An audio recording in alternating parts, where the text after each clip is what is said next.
ভালো করে কান খুলে শুনে নিন। যারা বাড়িতে ঠাকুরের পুজো করেন, সে লক্ষ্মী ঠাকুর হোক, কালী ঠাকুর হোক, যে যার পুজো করেন, তো বাড়িতে তিনটে পাপ কাজ কোনো সময় করবেন না। কি কি তিনটে পাপ কাজ?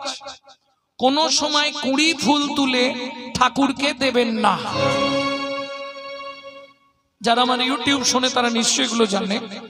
কোনো সময় 3-4 দিনের বাসি পচা ফুল ভগবানকে দেবেন না। 2, 3 নম্বর, যেটা আপনারা সব সময় পাপটা করেন, এটা করবেন না। সকালবেলা হাঁটতে যাবার নাম করে লোকের কাছে ফুল চুরি করে ঠাকুরকে দেবেন না। কি হলো, হাসছে কেন? মানে যারা করে তারা হাসছে নাকি? হ্যাঁ, এ পাপ হয়।